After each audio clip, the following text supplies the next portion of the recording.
Hello, friends.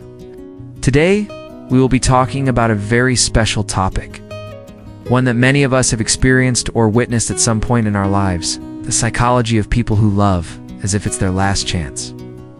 You know, there are some people in life who embrace their loved ones as if there's no tomorrow. They live every moment as if it were their last. Every touch, every glance, every word, they all carry the weight of a farewell. So why do these people behave this way? What is hidden behind this intensity? Let's start with a story. Imagine there's a woman. Every morning, she looks at the person she loves as if she's seeing him for the last time. Even when preparing his coffee, there's a care, a meticulousness, because she knows the value of every moment. Perhaps she has lost a lot in life. Perhaps the fear of loss has grown so much within her that she now sees love as her last lifeline. Now, let's delve into the psychological foundations of this situation. The fear of loss is actually one of our most primitive emotions. According to attachment theory, separations and abandonment experiences we have in childhood deeply affect our relationships. Later in life, imagine you're a small child. Your mother suddenly leaves the room and you start crying because you haven't yet developed the concept of object permanence. In other words, what disappears from your sight means it no longer exists for you. This basic fear never disappears in some people. It grows, evolves, and transforms into a different form in adulthood. People who love as if it's their last chance are often those who have experienced significant losses in their past. Perhaps they lost a parent. Perhaps a relationship ended suddenly, plunging them into deep loneliness. These traumas leave deep marks on the amygdala region of the brain. The amygdala is the area in our brain responsible for fear and threat perception. And in these people, it is constantly on alert. There's an interesting paradox here. These people are also capable of giving the deepest, most heartfelt, most passionate love. Because for them, every moment is sacred. They feel the transience of life so deeply that the value they place on their loved ones reaches astronomical proportions. However, this intensity can sometimes overwhelm the other person, constantly saying, "I love you," constantly touching, constantly controlling. These stem not from love, but from fear, and the other person senses this. Because true love sets you free, while fear-based love imprisons you. In a way, these people hold on so tightly to their loved ones to avoid losing them that they sometimes cause them to slip away. Just like a child trying to build a sandcastle. The tighter you hold on, the faster it crumbles. Let's delve a little deeper. Trauma, especially childhood trauma, rewires our brains. PTSD research shows that in people who have experienced trauma, the hippocampus shrinks, while the amygdala enlarges. What does this mean? Memory processing ability decreases, but fear responses are strengthened. People who love as if it's their last chance are often hypervigilant. That is, they are constantly on alert, constantly watching for danger. They notice even the slightest change in their loved one's facial expression. A message arriving late, a phone call not being answered. These may be insignificant details for normal people, but for them, they are potential disasters.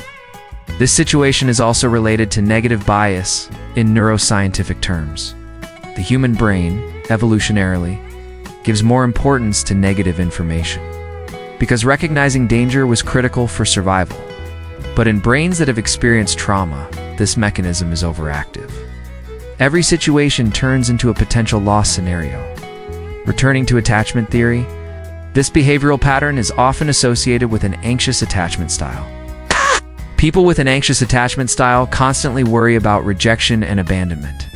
They believe their loved one could leave or abandon them at any moment. In their inner world, these questions constantly revolve. Does she really love me? When will she leave? Did I do something to upset him, her? Is she finding someone else? These questions are so intense that focusing on the present moment and enjoying the relationship becomes almost impossible. Interestingly, these people are usually never satisfied, no matter how much their partner loves them, because the problem isn't in the relationship, it's within themselves. No matter how much reassurance they receive, that fundamental insecurity doesn't disappear. This is described in psychology as emotional hunger. People who love as if it's their last chance, paradoxically, feel both an intense need for closeness and a need for control. They want to know every move of the person they love, where they are, who they are with, what they are doing. This stems not from insecurity, but from a fear of loss. However, this behavior creates a prison dynamic in the relationship.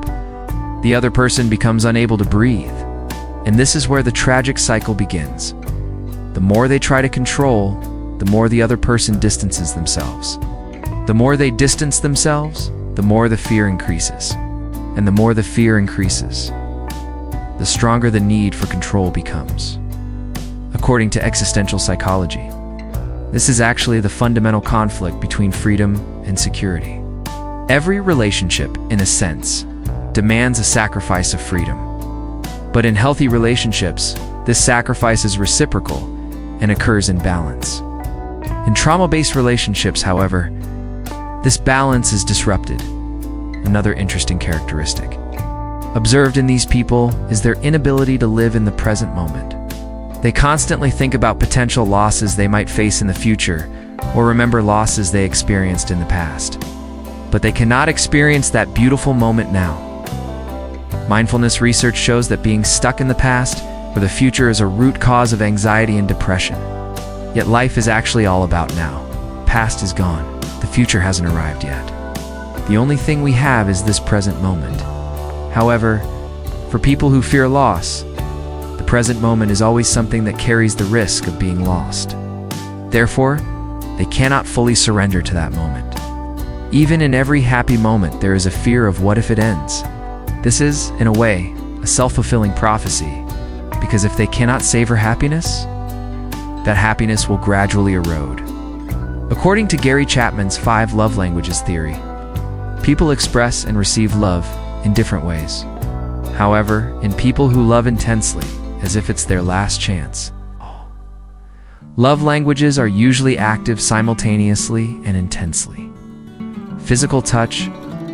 They constantly want to hug, hold, and touch, because physical contact gives them the reassurance that you're still here, you're real. Quality time. They want to spend every moment together. They panic when they are alone. Gifts.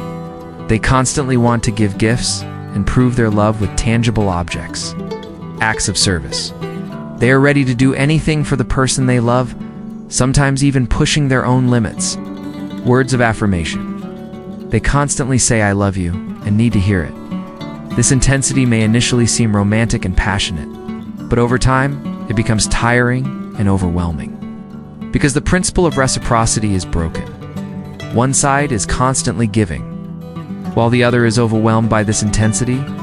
People who have experienced trauma often struggle with emotional regulation. They cannot express their emotions in a healthy way. They suppress them or overreact. This is also seen in people who love as if it's their last chance.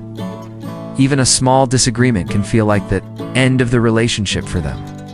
The brain cannot distinguish between a real threat and a perceived threat. Therefore, when a partner is late or an argument occurs, the trauma of abandonment is re-triggered in the brain. This is called an emotional flashback in psychology. The person is actually reacting to a past trauma, not the current situation. However, they cannot recognize this. As a result, constant crises occur in the relationship. Dramatic moments multiply. Ironically, people who love as if it's their last chance tend to bring about the very thing they fear. The fear of abandonment is so intense that a subconscious defense mechanism kicks in. They're going to leave me anyway, so I might as well act first. This is known in psychology as self-sabotage. The person unconsciously engages in behaviors that sabotage the relationship. Excessive jealousy, controlling behavior, constant testing. All of these are essentially attempts to find the answer to the question, do you still love me? However, these tests exhaust the other person, and one day, the relationship truly ends, and the person says, "See, I knew it would happen," yet in reality, they themselves orchestrated that ending. This situation is taught in clinical psychology as an example of a self-fulfilling prophecy. This issue needs to be considered not only from an individual psychology perspective, but also from a socio-cultural standpoint. Modern society constantly sends us the message that you are not good enough. Social media, constant comparison, consumer culture, all feed our inner insecurity. This insecurity also manifests itself in relationships. The swipe culture, the culture of meeting new people by swiping, has turned relationships into consumer objects. The feeling that everyone is replaceable, everyone is interchangeable. This fuels the fear of loss. Furthermore, the speed and uncertainty of modern life also contribute to this situation. Job insecurity, economic crises, global threats like pandemics, all increase existential insecurity. And people reflect this insecurity in their relationships. So what is healthy love?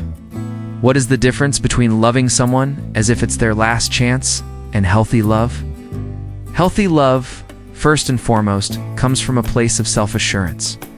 The person knows that losing their partner will be painful, but they also know it won't be the end of their life. Therefore, love, not fear, is the driving force.